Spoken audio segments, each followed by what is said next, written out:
dossier à Jean-Pierre Bemba maman lelo yo 10 ans après et tali biso été charge o ba tia ki likolo na ezali ki yangote au moins ba juge ba esika o ba mandi sika na kati na bango bazu ba moko azali parmi ba o ba créer CPI azali wana parmi ba 5 juges o bazo travailler lelo yo ba meki ko revoir ka Jean-Pierre Bemba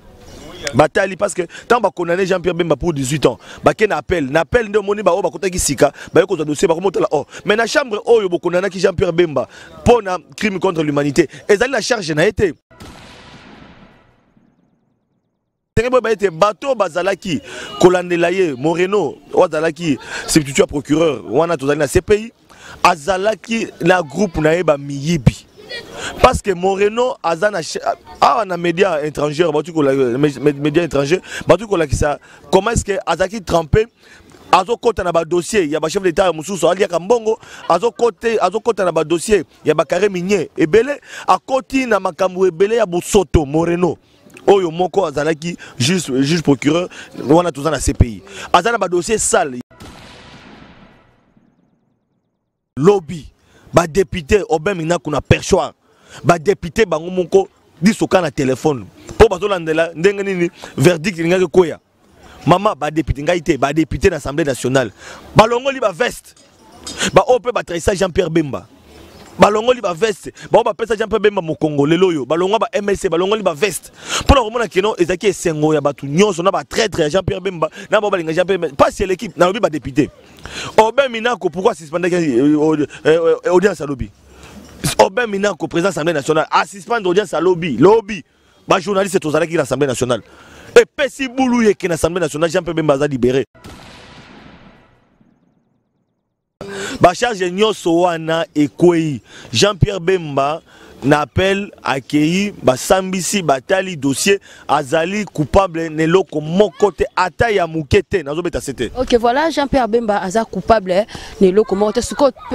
peuple suko to s'attendre na nini que Jean-Pierre Bemba akoya awa po babi pe pona ko postuler ngona présidentielle il faut pe ozana carte d'électeur pour s'enrôler. Maman la ko biso ba ko jika nde ko jika ba ko jika na Kinshasa ba ko jika ebele ba ola na supongite.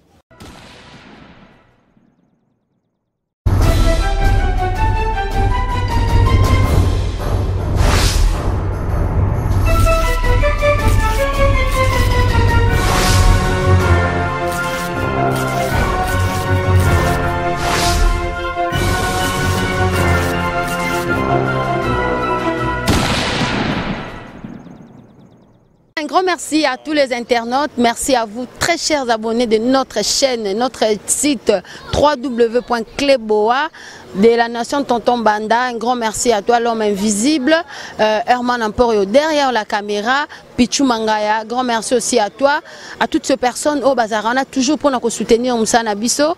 grâce à Moussana on est toujours ça bien, il y a un sala qui est toujours suivi. Alors actualité et actualité politique, je reçois un confrère journaliste. Na yende to me un peu décortiquer moi ma solo et actualité oyo eningisi Congo eningisi partout concernant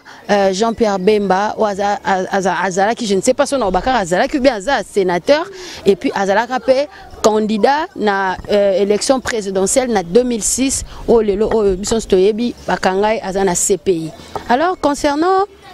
actualité, on a même suite au sujet tout au long de cette émission. D'abord, je vais présenter mon invité. Bonjour Ndeko Flavien. Bonjour Maman Laurette Aruna, bonjour à l'internaute sur Bazuli Bakoya Kulandamona Moussala population. OK. Voilà Ndeko Flavien, qui n'est pas kamba vivement na katia sujet na biso lelo. Comment est-ce que vous voyez qui nouvelle wana ya Ndeko na biso Jean-Pierre Bemba option stoyebi ki baka aza ya kokanga na katia CPI lobby. Du coup, information est que Aza a quitté par rapport à Makambo Oyo, Ezaki ko incriminé et celle qui bakangay. En tout cas, na moni ezali sengoming et surtout na osenga na bande konsu bako landa biso bazala na kimia. Kinshasa za koningana ma province surtout ya biso ba ko benga ngana lalité ti sikoyo téléphone ezo sonné sangwa Jean-Pierre Bemba ba libéré ba quitter Jean-Pierre Bemba est-ce kozonga Congo et koleka nini parce que ozomona ezali kolakisa na bande ko na biso balinga mboka surtout bande ko pe bazali banda mboka ete bazana bolingo mboka na bango obi ke passer les kimingi na mboka na biso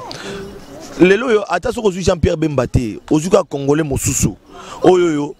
azana posa ya ko changer mboka azana souci ya ko balusa makambo na mboka na biso okomona population na batu ndeko na biso nyoso makongo bandeko na biso ba Kongola diaspora bakolanda ye pona ni pona koloba ete batu balembi pouvoir ya Kabila batu balembi parce que nyoko meleki batu balembi komona ndenge nini gestion mboka ezali chaotique batu balembi komona makambo na mboka ezokende liboso te mama una lobby tokolanda na ba media ndenge batu nyoso bakolanda ba quitter Jean-Pierre Bemba na ko beta c'était le pas mandeko ba kolanda biso ba keno ko quitter lingi koloba ni toza na droit ezali boye ezali Jean-Pierre Bemba ba accusé qui est pour deux charges crime contre l'humanité d'abord et puis na génocide oh bazali ko charger lango Jean-Pierre Bemba mais c'est ba été bateau bazalaki kolandela ye Moreno bazalaki substitut procureur wana tozali na CPI azalaki na groupe na eba miyibi parce que Moreno azana na médias étrangers médias étrangers batu ko la kisa comment est-ce que azaki trempé azokota na ba dossier ya ba chef d'état ya mususu ali ya Kambongo azokota na ba dossier ya ba carré minier ebele akoti na makambo ebele ya Bosoto Moreno oyo moko azalaki juge procureur wana tozana na CPI azana ba dossier sale yango moni entre autres bazaki dossier à Jean-Pierre Bemba dossier à Jean-Pierre Bemba maman lelo yo 10 ans après etali biso était charge o ba tiaki likolo na ezalaki yango te au moins ba juge ba esika o ba mandi sika na kati na bango bazu ba moko azali parmi ba o ba créer CPI azali wana parmi ba 5 juges o bazo travailler lelo yo ba meki ko revoir ka Jean-Pierre Bemba Batali parce que tant ba condamné Jean-Pierre Bemba pour 18 ans ba ken appel de moni ba o ba kotaki sika ba ko dossier ba ko la oh mais na chambre oyo bo condamné ki Jean-Pierre Bemba pour na crime contre l'humanité ezali la charge na été Jean-Pierre Bemba na robeta CT nazali membre MLCT mais azali mwana mboka azali congolais et puis soki dossier ezali injuste sengeli to le belango dossier impérialiste sengeli to le belango pe Jean-Pierre Bemba ezali lokola omoni MONUSCO to kenanga terme mon exemple MONUSCO ndenge ezalaka na mboka na biso soko moni ba soda ya MONUSCO o bazali awa ya MONUSCO ya Nations Unies nakati okuta ba Zambien bazali nakati okuta ba Tanzanien bazali nakati okuta ba Rwandais bazali nakati okuta ba Bangladesh bazali nakati okuta ba Français bazali okuta ba Indien bazali c'est-à-dire ba pays nyonso ozo sala partie ya communauté internationale o bazali régi na MONUSCO batindaka bato ndenge mo pe na RDC pe to tindaka pe ya biso mais soki ba ndeko na biso ya MONUSCO ba ye awa na Congo MONUSCO to soda moko ya MONUSCO abomi bato. Est-ce que ba ko imputer responsabilité na mboko etindie jamais responsabilité ko ya MONUSCO ndenge moko pe Jean-Pierre Bemba et c'est que rappelé par l'époque que Jean-Pierre Bemba a contrôlé zone Équateur Ituri ngambo wana ezalaki yaye ngambo musu ya RCD Goma ngambo musu be ezalaki armée gouvernementale na biso Joseph Kabila na armée gouvernementale bazali ko bambusa ya musi donc ça dit pour le bakino ba contre beleza ezaki géré par ba milice topé ba rebelle à l'époque Jean-Pierre Bemba ezaki rebelle et tant on a contrôlé zone Équateur frontière na Centrafrique oh déjà Centrafrique président élu Bozizé avec le président élu Bozizé le président élu il y a Centrafrique à l'époque à 5 aides na pays frontalier à l'époque au Congo mais géré par Jean-Pierre Bemba c'est ainsi Jean-Pierre Bemba pesa ki bango basoda et tant nga pesa bango basoda ba ki na commandement Jean-Pierre Bemba te basoda ko ki na commandement ya armée centrafricaine. Ce qui est la responsabilité, pour nani bakangana noté président en exercice à l'époque, Azara a besoin de basoda parce que le pays est belé et tindé basoda. Basambi ça a été bakanga été bakangi Jean-Pierre Bemba. Pour na commune a été ezala ki nango coup monté, ezala ki nango dossier sale et les loyo Congolais ndeko na biso Jean-Pierre Bemba ba quitté c'est-à-dire au moins oh nyoso ba charger ki yo crime contre l'humanité, oh génocide, oh ba ko ba charge ya ba usage ba faux témoin o ba kenaki o Jean-Pierre Bemba ba kenaki ba faux témoin na yango monaki ba mekaki pe ba kangaka pa à l'époque ba interpellaka aux yeux à l'époque nani ba avocat Jean-Pierre Bemba ba interpellaka ba kangaka pe ba nani azali secrétaire général adjoint lelo ya MLC mwana mboka honorable Fidèle Babala ba kangaka bango pone babaki no Jean-Pierre Bemba utilisaki ba témoin lokuta donc ba charger qui sous Jean-Pierre Bemba ndeko Flavien makambo ba charger qui na makambo utiliser ki ba témoin lokuta kasi tout ce qui est qu'on a likambo eza na mboka na biso oza ki suko ya génocide na parti wana suko ya génocide ba kosa ki kaka likambo ya génocide likambo ya crime contre l'humanité makambo tout o ba charger ki nango Jean-Pierre Bemba eza sous maman au moni o nyoso ba charger qui est oh aboma ki PC oh aboma ki ngungi oh génocide ya wapio to bakisi na biso kaka ba charger ngo koma ki nango pe belé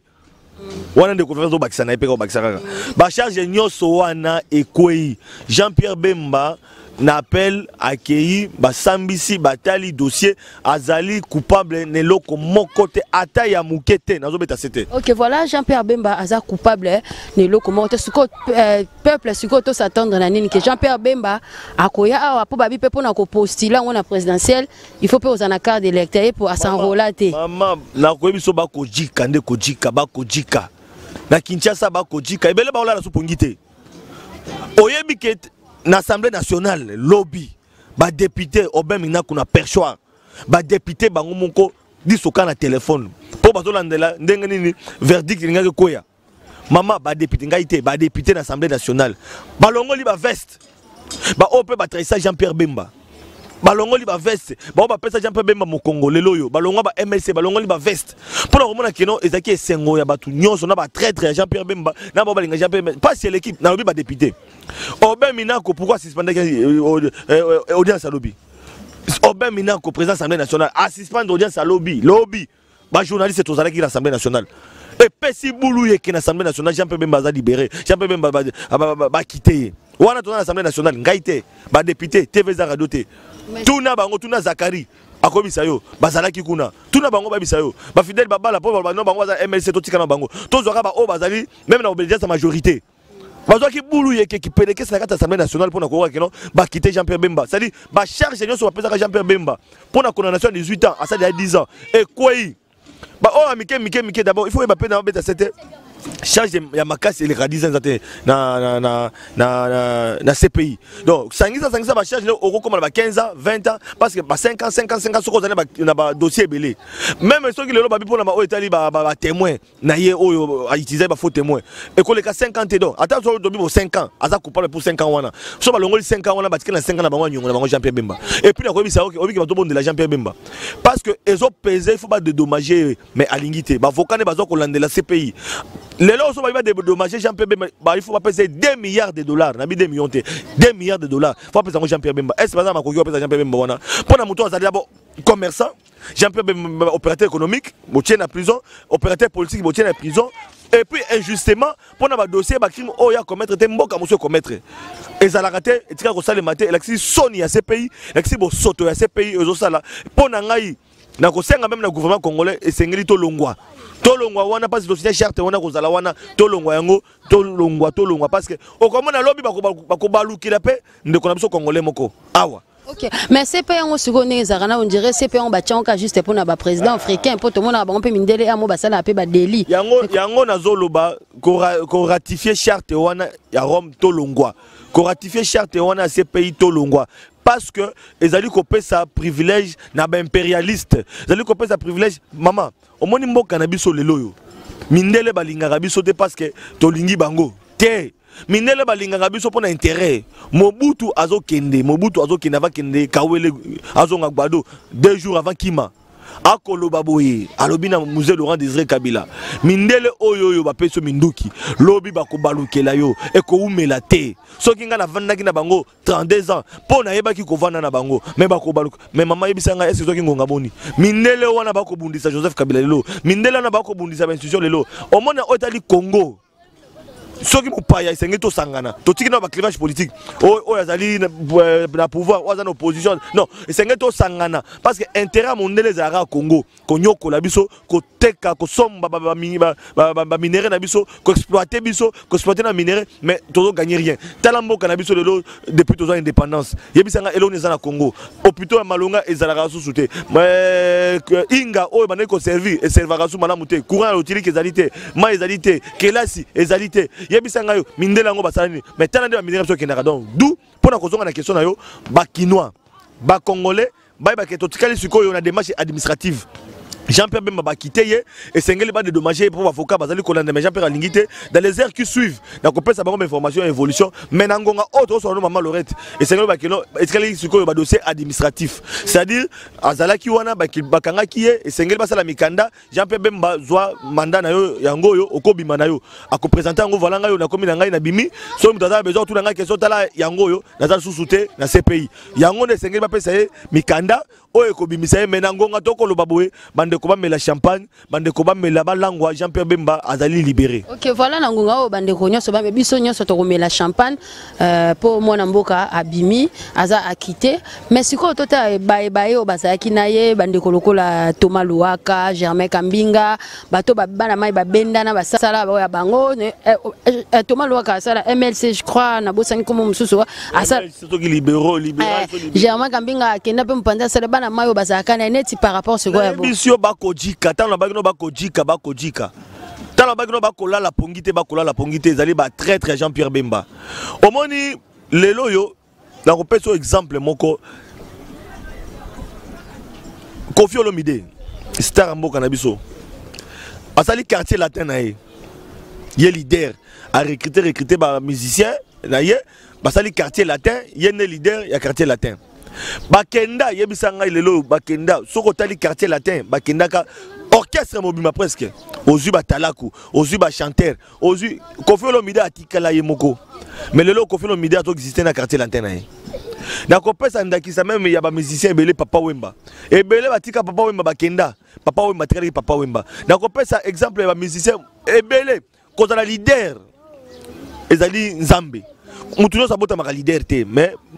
Nzambe nde akomisaka mutu leader mutu nyonso asalema te mpo azala chef d'orchestre mutu nyonso asalema te azala président même ya parti politique ba oyo bakendaki banafanya erreur moya grave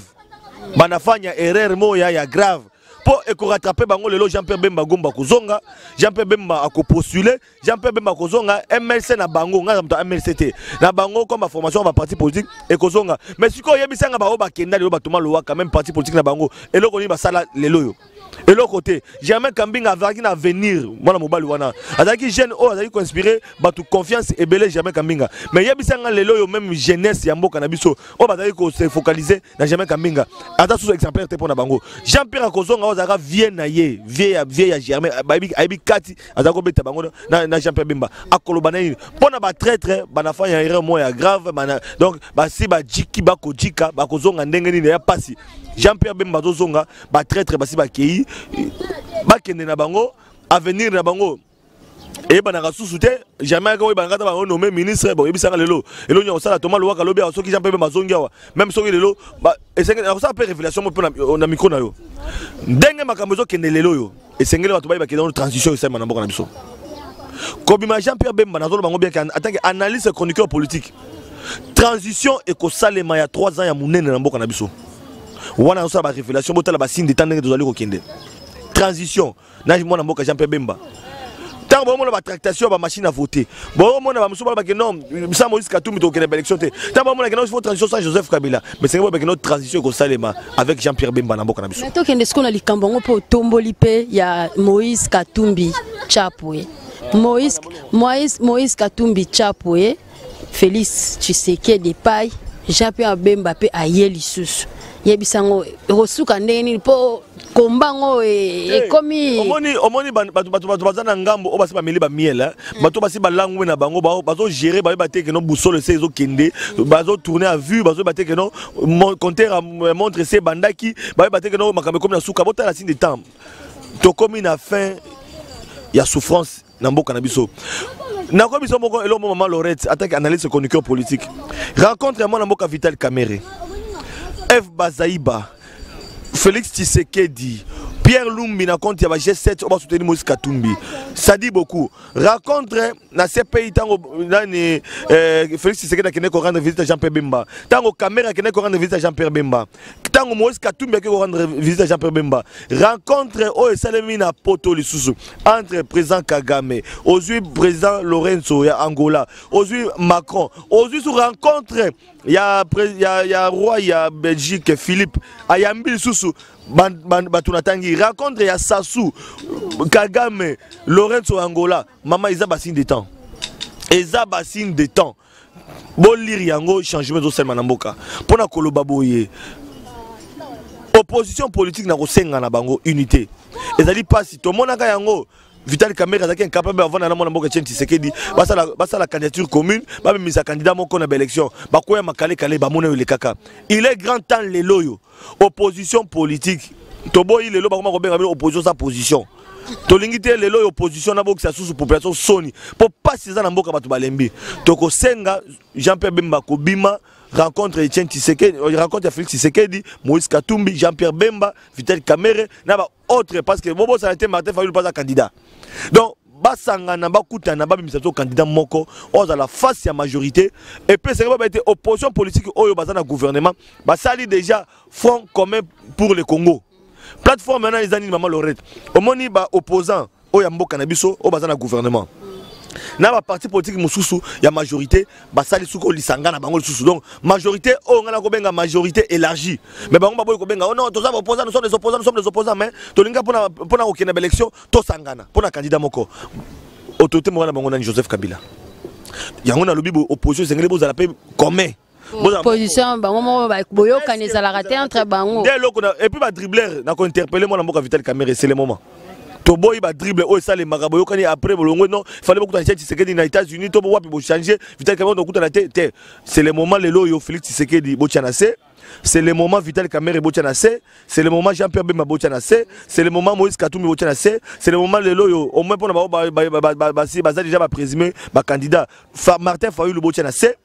bota la intérêt ya population ngamo na musala population na koloba intérêt ya population congolais asi alembi maman Lorette pas tuni question est-ce que bino bo opposant boko yokana to ko senga na bino bo yokana bo bimisaka maman soki bo bimisi candidat moko abimi président mais boza na primature boza est-ce que moto se face à la président na mboko yo pona ko gérer ala bokena pour intérêt na bino to pour intérêt population soki ezali pour intérêt population ba ko kana maman so ba yokani te c'est que va pour intérêt na bango population to ko fongola miso. OK, voilà, vraiment très bien dit Ndeko Flavien, moi ça la population, j'espère que vous l'avez vraiment bien en tout cas opposition, tous en a besoin unité ezala. Bola qui ça nous unité entre vous. Puis on a débat effectivement vous pouvez aussi gérer toute une nation parce que entre vous s'il n'y a pas l'unité, bozoya a toujours un intérêt personnel parce qu'on le voit, boza facile à corrompre. L'aximino mbongo apesi bino poste au bosani kozaki au muto opposition aucun na pouvoir. Or mutu faut garder bande na yo dans match pe koko baluka donc on ne sait jamais donc il faut toujours unité et puis botika marampo neti boy na minute boy tant boza tozo tia déjà Moïse Katumbi toche Moïse Katumbi toche Jean-Pierre Bemba Félix Tshisekedi Martin Fayulu lisusu siko soki bino nyoso oui bon siko o ache libane na président to voter nani bino mo vraiment bosa la concertation entre vous et pour que la population et ces plateaux pour na bimisa candidat moko biso population baroya pour na voter. Alors to chuter na makambo ya Jean-Pierre Bemba to kena biso ka vite fait na masangwali wa wezwaki papa na biso ya muwei o akufaki ya Rossi Chimanga o ye pasi ko kende liso asi ko kufa. Un mot par rapport à cela car Mwamba Ngondo. Nous avons présenté condoléances na famille Chimanga ils ont ça la passi et c'est que qui était liwa ya Rossi et bouleversé qui famille biologique na bango papa na ye ko vandisa mona na ye na morgue na Malili pendant 3 mois et mané de jouer au moins ba âge ba parents na biso to mazokola ba komaka na ba problème cardiaque ba komaka na problème santé ba komaka problème belé il suffit d'un événement et ko réveiller santé mutu pe endommager mutu lelo zo mona lelo to bungisi papa ya Rossi Chimanga to apprenant qui peut disparition ya lekinae tango o asimbaka tango zokoya porté disparu to éviter ce que ça monana te parce que famille politique famille biologique batuming plus bataki accentuer na liwana no ya oyo akufaki et puis comme on papa na bango nenga sala qui peut réchit wana na nenga to perdre et au sala passe na présenter ba condoléances na ngai mais na lobi boye procès ya Rossi Chimanga et bandi na retard pour nani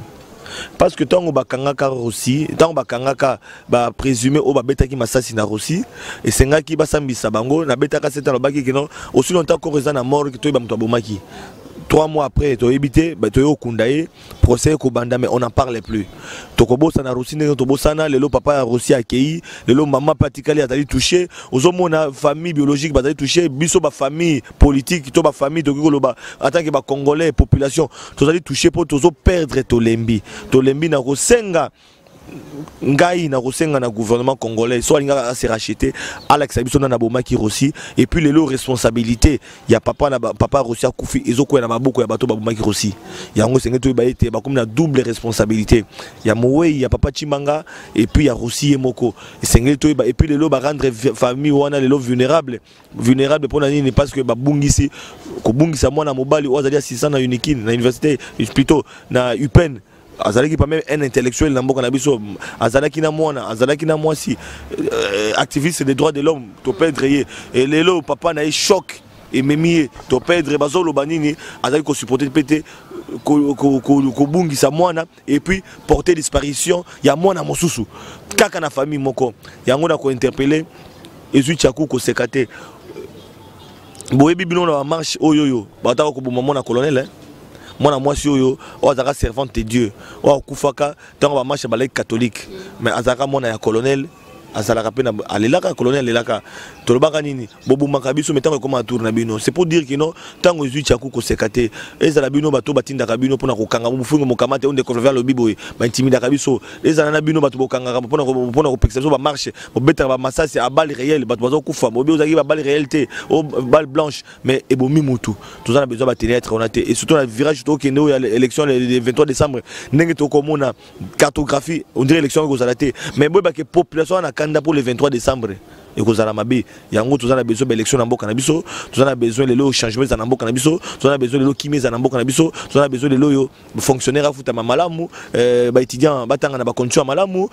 kelasi ezala malamu santé ezala malamu balabala ezala malamu maman Lorette ba jeune belé ba aussi sa classe bazo balate mais ça les alités ba ser rebelle le lo bazo zela mabala ezoyate ba komi ko kende église pe le lo ba passer ba komi ko nyokola so ba sa banzam tala Congo na etana ngo bo soto ekoti na mboka na biso ola mukabo ola la ngungi ola mukabo soto kimbuta na ba poubelle na ye typhoïde komi ko biso partout ville komi solo tozana kata boloko tozo ba soute tozana kata